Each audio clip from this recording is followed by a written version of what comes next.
Откуда Иран готовит нападение, глобальный экономический кризис и задержание белорусской порноактрисы в Польше. Обо всем этом расскажу подробнее в эфире «Нехта». Самые важные и интересные новости. Совет ЕС вводит санкции против чиновников режима Лукашенко. Они находятся опять в этом треугольнике, они самый главный бенефициар. Кандидаты в президенты США должны договориться о четкой политике в отношении Украины. Мы сейчас фактически наблюдаем такой аналог вестерна. В Варшаве будут судить гражданку Беларуси за шпионаж. Спасибо, что смотрите, спасибо вам за доверие, не забывайте ставить лайки, не забывайте оставлять комментарии и про кнопочку «Супер спасибо» тоже не забывайте. Поехали. Иран может начать атаку 5 августа, говорит госсекретарь США. Очередной прогноз возник на фоне заявлений Тегерана о том, что они не собираются деэскалировать ситуацию. Блинкен собрал экстренное совещание, на котором заявил, что США делают все возможное, чтобы сбавить градус накала ситуации. Действительно, издание «Аль-Джарид» из Кувейта опубликовало информацию о якобы секретной американской миссии, в рамках которой американские чиновники в минувший четверг тайно прибыли в Иран, чтобы предупредить, что США, цитирую, «не хотят большой войны». Конец цитаты. Они якобы вылетели из Турции, приземлились недалеко от Тегерана и несколько часов общались с представителями местного МИДа и спецслужбами. Основной посыл американской делегации в том, что они очень бы не хотели эскалации, но в случае чего будут защищать Израиль. Я бы хотел сказать пару вещей. Во-первых, мы по-прежнему считаем, что соглашение о прекращении огня — это лучший способ положить конец этой войне.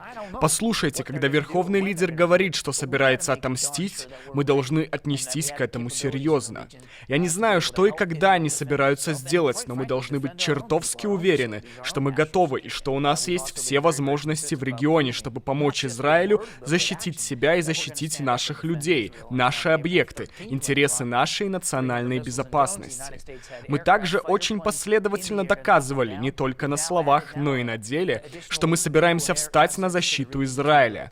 13 апреля, когда Иран запустил 300 ракет и беспилотников, у Соединенных Штатов были самолеты-истребители в воздухе, чтобы сбить их. Сейчас мы добавили в регион дополнительные военно-морские и военно-воздушные силы, чтобы снова помочь защитить Израиль. Я думаю, мы снова и снова доказываем, что будем поддерживать Израиль.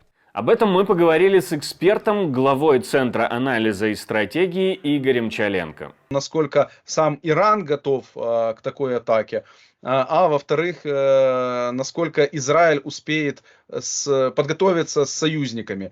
Ну и вот этими перепалками между Ливаном и Израилем сейчас Иран пытается, так как серый кардинал, надавить, например, на отношения между Израилем и Вашингтоном, между Соединенными Штатами, для того, чтобы подорвать доверие, подорвать вот эти партнерские отношения, союзнические отношения, которые есть сейчас.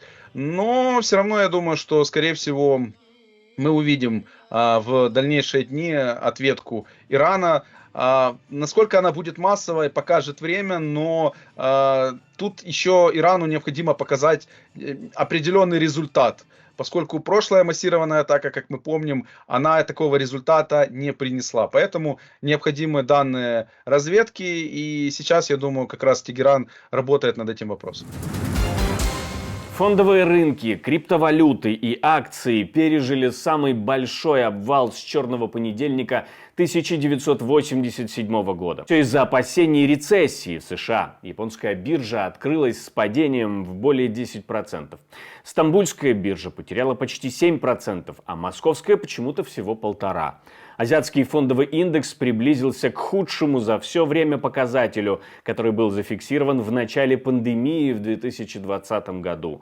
Биткоин упал до февральских значений. Чтобы понять, что происходит и на чем это падение скажется, что это все означает, мы поговорили с экономистом Ukraine Economic Outlook Григорием Кукурузой. Учредительный финансовый кризис вообще никак не связан с экономикой, с реальным сектором. То есть в 2020 году было наоборот. Финансы себя чувствовали достаточно стабильно, но был экономический кризис, когда все люди перестали ходить на работу физически. Дальнейшая география спада, это фактически вот, ну, выросла ставка по иене, иена стала дорогой, японцы, которые вот инвестировали по миру, забирают эти деньги из этих активов, продаются и, ну, как бы возвращают долг японскому центральному банку, ну, чтобы не нести этот дорогой долг. Вот, ну, смотрите, как мы увидели, в принципе, по опыту поведения ЕЦБ и ФРС во время ковида, они готовы заливать, снижать ставки, заливать систему ликвидностью, если это нужно будет для того, чтобы, ну, выровнять проблемы реального сектора, именно вот, ну, экономики без финрынков. Финрынки могут еще, ну, как бы просесть, тут никто ничего не скажет. А насчет экономических этих, ну, как бы цепочек и производства, ЦБ, ну, как бы каждый ну, отреагирует, если будет совсем плохо, вольют еще денег и восстановит. Поэтому я не думаю, что это как-то должно повлиять на производственные цепочки. Трамп и Харрис еще не определились со своей политикой в отношении Украины, пишет Политико. Но в обоих штабах идут оживленные переговоры. Издание отмечает, что следующему президенту придется гораздо четче ставить вопросы и определять позицию США в войне, исходя из американских интересов. На фоне политических новостей последних нескольких недель в обоих лагерях начались более оживленные дебаты. И эти закулисные дискуссии означают, что взгляды Трампа и Харрис и в конечном счете их политика все еще меняются. Очевидно, что для украинцев это имеет жизненно важное значение. Также издание отмечает, что Дональд Трамп и его кандидат в вице-президенты будут стремиться к быстрой развязке и уменьшению помощи Украине, а потенциальный кандидат от демократов Камала Харрис будет преемником политики Джо Байдена. Во всяком случае, на предстоящих дебатах мы должны будем услышать их позиции в этом вопросе. Может быть, именно поэтому штабы кандидатов не могут никак договориться о дате проведения дебатов. Мы сейчас фактически наблюдаем такой аналог вестерна в политике, когда, ну, собственно, два кандидата уже оголили свои револьверы и подносят пальцы к курку и готовы поразить соперника. Определенная площадка будет выбрана. Возможно, это будет и не 10 сентября, возможно, немножко позже. Кстати, обращу внимание, что, возможно, Трамп не хочет сейчас выходить 10 сентября, поскольку буквально через несколько дней после этого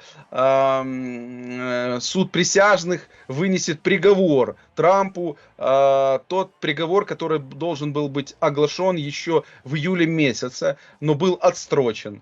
Поэтому, возможно, чисто технологически Трамп и боится в конкретных часовых рамках, в конкретные дни и актуализировать тему такого словесного противостояния. Совет Евросоюза ввел санкции против чиновников лукашенковского режима, пишет пресс-служба организации. В списке ограничений 28 человек, которые причастны к нарушениям прав человека в Беларуси и поддерживали репрессивный режим.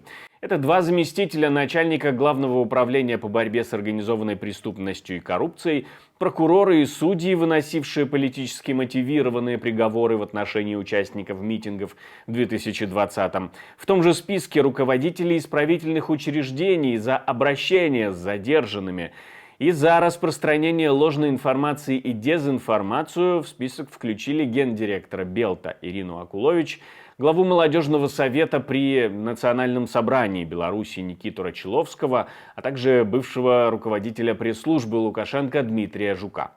Как сильно влияют санкции на Беларусь сейчас и что могут изменить новые санкции, мы спросили у экономического эксперта. Их НПЗ мы не трогаем, по российским НПЗ есть атаки. То есть, ну, там настолько перебалансировка на самом деле связана с перемещением русского спроса, что они, ну, находятся вот опять в этом, ну, как бы треугольнике, они самый главный бенефициар, можно сказать, там Украина, Россия, Беларусь. Если, ну, как бы у нас самый большой спад, у России на самом деле затяжной, ну, как бы долгосрочная рецессия и, ну, упрощение сильной экономической модели, как, ну, как бы Беларусь, как раз, ну, получается, как бенефициар возле России по перенятию экономического много в чем потенциала. Но они точно так же закрыты от Вот, ну, как бы любого сотрудничества ну, сложно открывать банковские счета, сложно регистрировать компании резидентам Беларуси. В Варшаве будут судить гражданку Беларуси за передачу данных о белорусских организациях в Польше. Ее обвиняют в шпионаже. По мнению польской прокуратуры, переданная белорусской информация использовалась режимом для дестабилизации польско-белорусских отношений и наносила вред интересам Польши и ее внешней политики. Издание «Зеркало» пишет, что девушка жила в Барановичах и с 2018 года контактировала с оппозиционными организациями, пыталась им помогать, снималась в порно, а в декабре 2023 ее задержали в польском Лодзе. Теперь за участие в деятельности иностранной разведки ей грозит не менее 5 лет лишения свободы. Ну, а мне остается напомнить, что мы существуем только благодаря вашей поддержке, ваше спонсорство, донаты. То, что вы нажимаете кнопочку «Супер спасибо», помогает нам снимать новые видео, поэтому мы просим вас не останавливаться на достигнутом. Также не останавливайтесь, ставьте лайки, оставляйте комментарии, подписывайтесь на канал, если этого еще не сделали. А у меня на этом все. До встречи и хороших вам новостей.